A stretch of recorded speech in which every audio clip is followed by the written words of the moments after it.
Kita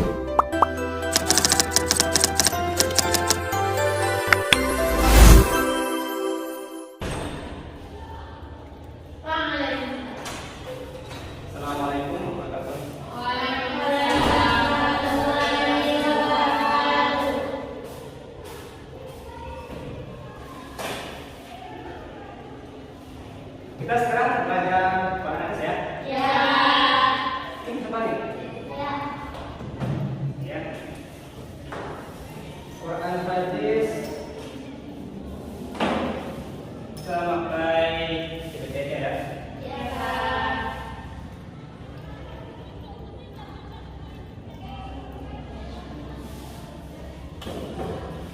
Baik, sebelum kita mulai belajar, Bapak ingin absen dulu.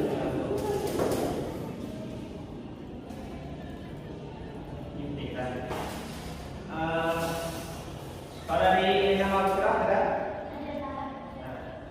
Iqbal Nisrina? Istilah apa berfaedah? Dina Matayu? Ahmad Azizan ada nggak sini? Nggak ada. Sakit nggak? Ada tamu nggak?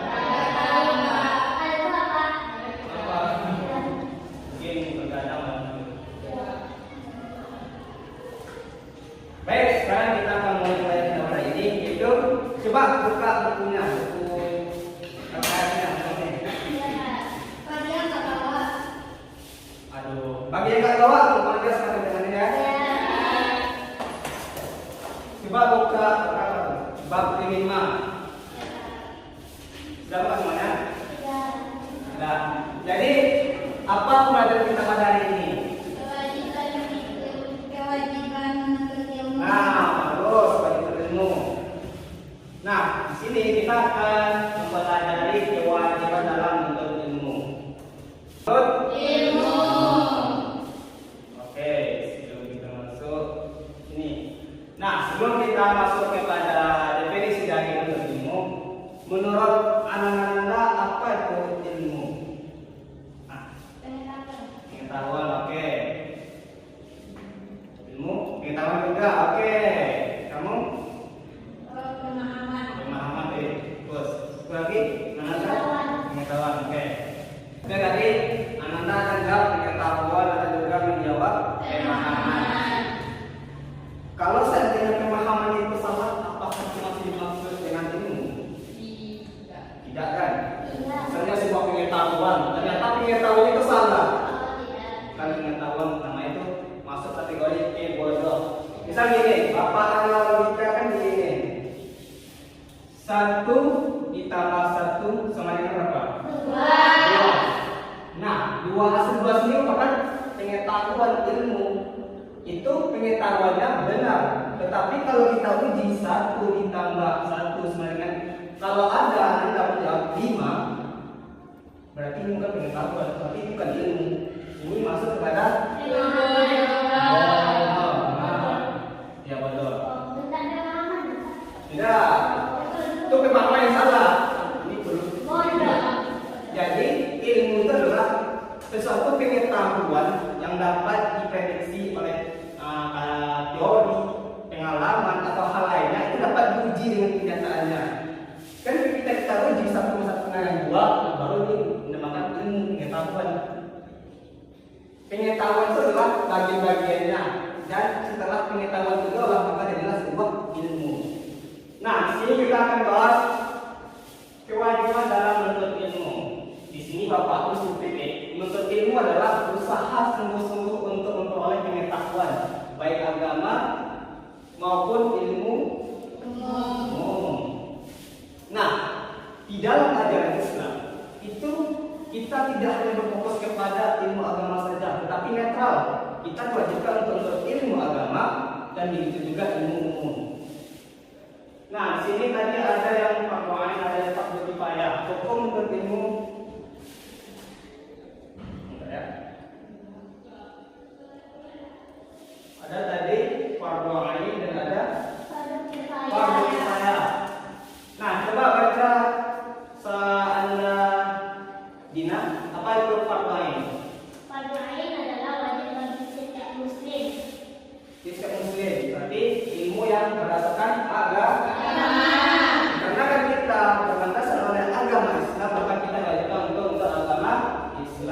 berupa ilmu dasar agama Islam seperti fikih, tafsir, hadis dan hal lainnya.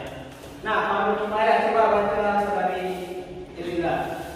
Fardu kifayah yaitu ilmu yang wajib dipelajari untuk kebutuhan masyarakat. Nah, kemasyarakatan. Jadi kita tidak hanya fokus pada ilmu agama, tetapi ilmu umum kita juga harus pelajari. Nah, lalu Pak, apa sih dalilnya Pak kita harus wajibkan dalam bentuk ilmu? Nah, nampak nggak sini dalilnya Bapak Oke? Jelas? Jelas. Bisa baca? Nah, coba baca. Wa ma kana al-mu'minuna liyanfiru kafah falawla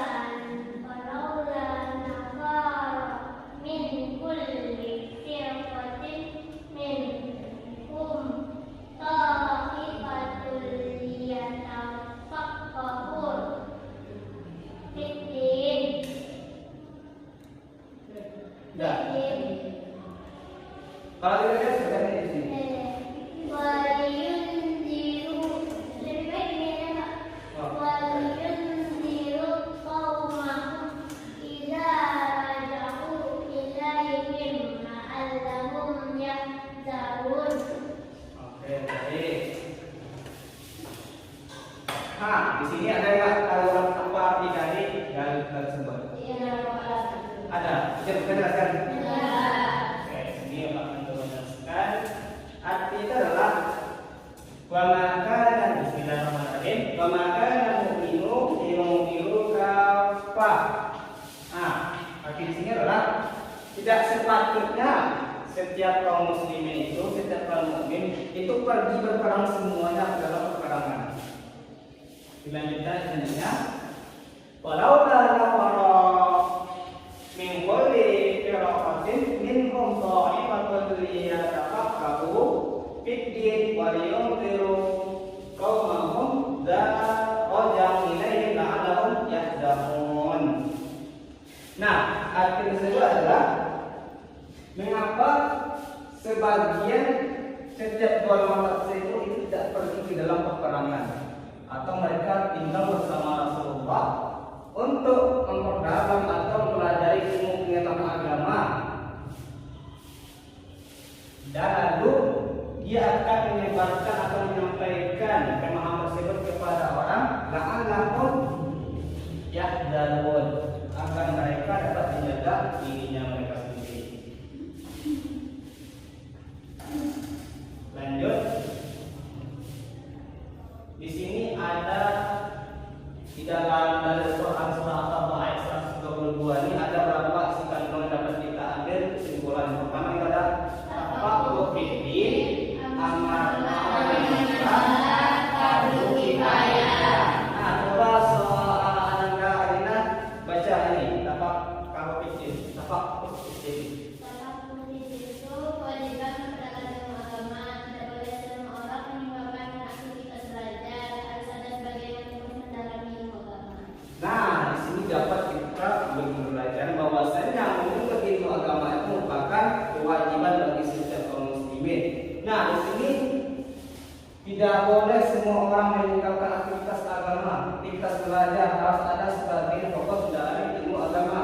Jadi kalau seandainya sebuah pedesaan atau sebuah kampung yang tidak ada yang mempelajari ilmu agama, lantas mengapa? Bagaimana posisi kampung tersebut? Pasti azan nggak ada berkumandang, sholat nggak ada.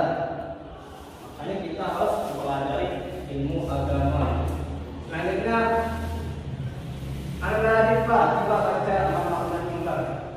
Amar ma'ruf nahi munkar, ilmu itu wajib disilakan. Orang yang berilmu berkewajiban memberikan peringatan, dakwah, dan membimbing masyarakat agar terjaga dari kesesatan. Nah, amar ma'ruf nahi munkar, memberi peringatan yang baik dan yang buruk. Di sini kita wajib, ketika kita sudah belajar ilmu agama, ternyata membuli teman seksual itu tidak boleh. Maka anak-anak Anda itu harus wajib memperingati, harus wajib mendapatkan dengan saudara, agar saudara itu mengamalkan yang namanya amar ma'ruf nahi munkar.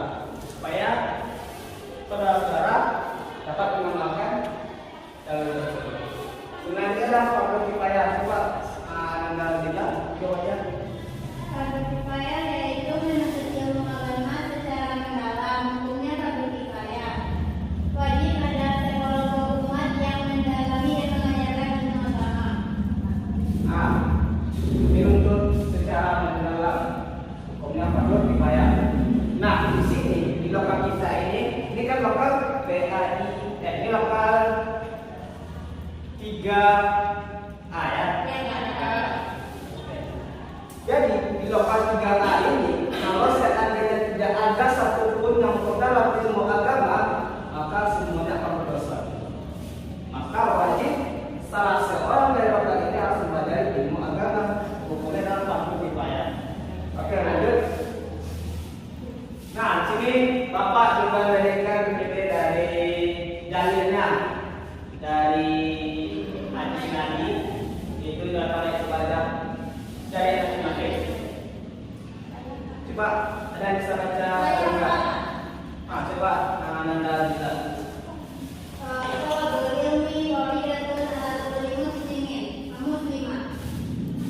Yaitu artinya menuntut ilmu itu adalah wajib bagi setiap muslim maupun muslimah. Bagus, pintar. Ini artinya anak-anak sudah tahu ilmu agama sehingga anak-anak dapat paham apa arti dari dalil tersebut.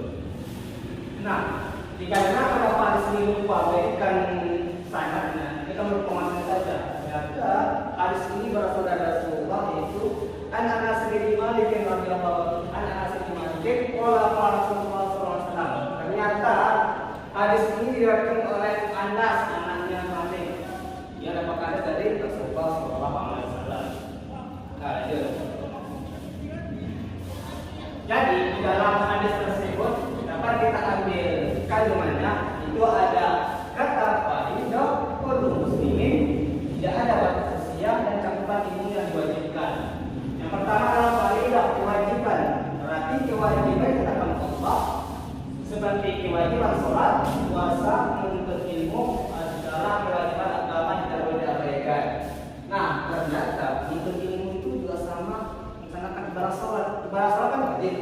Nah, menuntut ilmu juga wajib. Bagaimana kita menjalankan ibadah-ibadah yang diperintahkan oleh Allah SWT sementara kita tidak tahu ilmunya?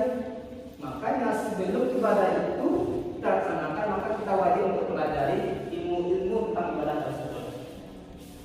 Selanjutnya tadi ada thalabul ilmi fardhatun. Nah, itu sini kullu muslimin. Kata kaum muslimat adalah artinya tadi apa? Setiap kaum muslim. Dan kaum muslim itu adalah wajib untuk berilmu. Setiap muslim tanpa terkecuali, baik itu laki-laki, perempuan, tua, muda, miskin, kaya, semuanya wajib dalam menuntut ilmu. Dan ini tidak ada batas usia dalam ilmu tersebut. Jadi anak-anak Anda, misalnya sudah gaik-gaik, sudah dapat kakek, sudah nenek, malu belajar agama, masih belum bisa belajar Al-Quran, untuk belajar Al-Quran malu. Tidak boleh begitu. Karena dalam belajar ilmu agama itu tidak ada batas usia. Hadis ini bersifat umum dan mutlak, kewajiban ilmu berlaku sepanjang hayat. Ada atau enggak hadisnya tentang ilmu itu tanpa ada batasnya? Ada yang tahu? Ada di situ. Utlubul ilmah minal mahdi dan lahdi. Tuntutlah ilmu dari buayan sampai ke yang lahir. Nah, maka di situ tidak ada batasan dari menuntut ilmu. Nah, selanjutnya cakupan ilmu yang wajib dan diwajibkan. Ilmu fardhu ain wajib bagi individu adalah ilmu tentang akidah, ibadah, muamalah, dan dalam menjalankan agama. Nah, di sini lanjutan dari materi kita adalah pertama adalah menuntut ilmu. Pertama adalah Allah akan meninggikan derajat orang menuntut ilmu. Ini sangat terbukti. Kalau seandainya Anda besok di kemudian hari dilaksanakan perkuliahan, ketika Anda yang sedang kuliah dengan teman Anda yang tidak kuliah, maka di kampung tersebut pasti diri Anda pasti akan ditinggikan derajatnya, ditinggikan dari orang yang tidak berilmu. Selanjutnya, malaikat memerintahkan sayapnya bagi tanda hijau pada ilmu. Nah, ketika kita sedang belajar ilmu ini, bayangkan Anda ternyata di sisi lain malaikat itu sudah memerintahkan sayapnya bagi kita menuntut ilmu. Selanjutnya Allah memudahkan jalannya ke surga bagi yang menuntut ilmu. Ada nggak tahu artinya? Ada nggak tahu dari tentang ini? Ada tahu? Dan kita memudahkan jalan ke surga. Man salaka tariqan yaltamisu ilman salallahu bihi tariqal jannah. Barang siapa yang menuntut ilmu, maka Allah mudahkan bagi dia untuk jalan ke surga.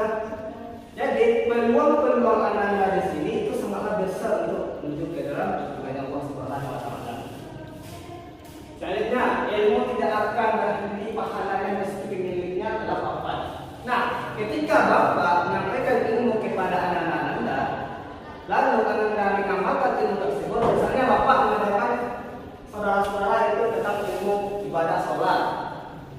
Nih, sudah Anda pahami, sudah Anda praktekkan. Lalu bapak meninggal. Nah, di situ sisi lain ketika saudara-saudara mengamalkan ibadah tersebut, bapak akan balik kepada bapak sendiri. Dan itulah ulama adalah pewaris para nabi, mewarisi ilmu bukan harta. Nah, maka kita di sini dalam ilmu itu sangatlah penting perannya. Karena pewaris nabi itu adalah ulama.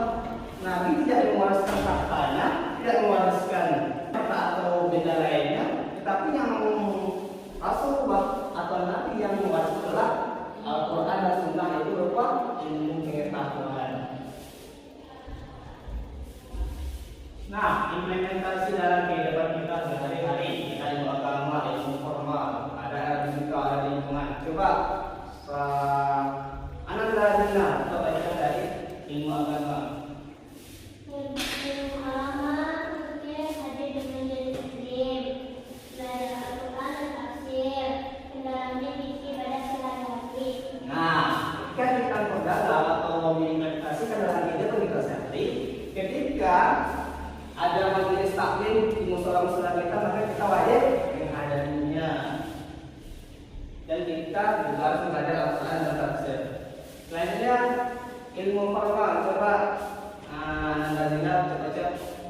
Ilmu formal seperti bersungguh-sungguh di sekolah atau kampus, meniatkan belajar sebagai ibadah dan gunakan ilmu untuk manfaat umat.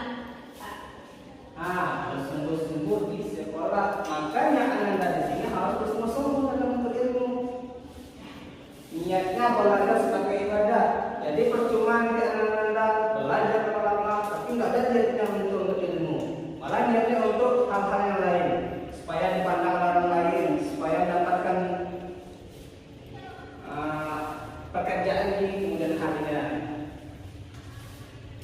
Selanjutnya ada jalan kita, coba baca Anda juga.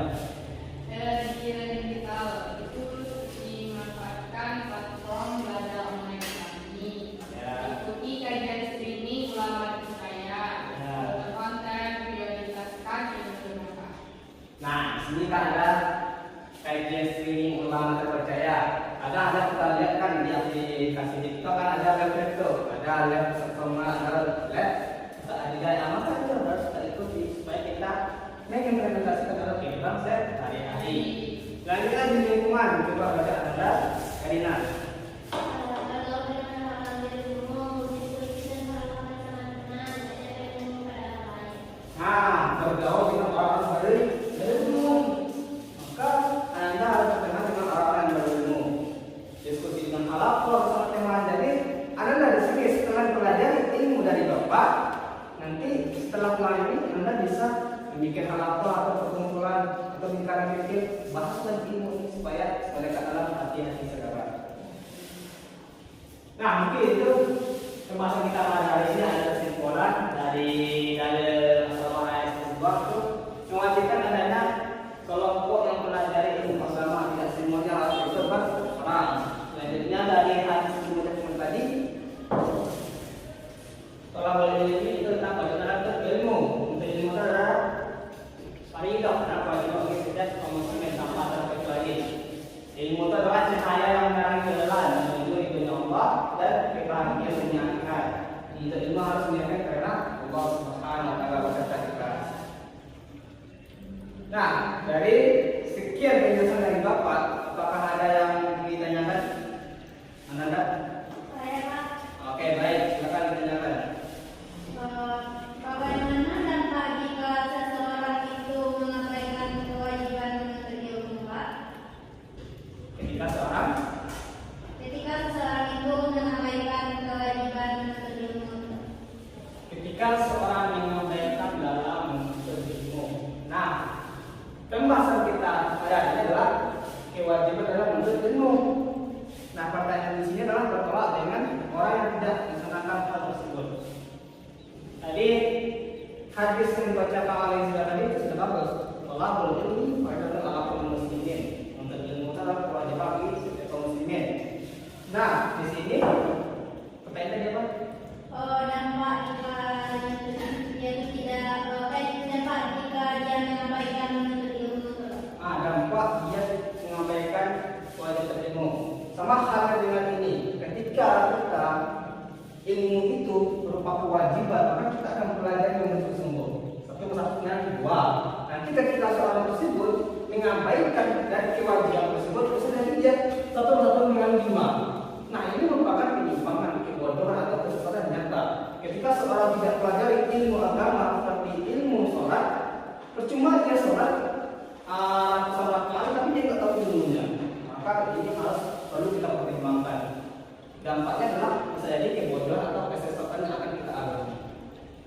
Mungkin itu penjelasan dari Bapak. Pak, kalau saya ada pertanyaan, dulu Bapak tutup ini. Tidak ada. Baik, mungkin sekian yang pembelajaran kita pada hari ini.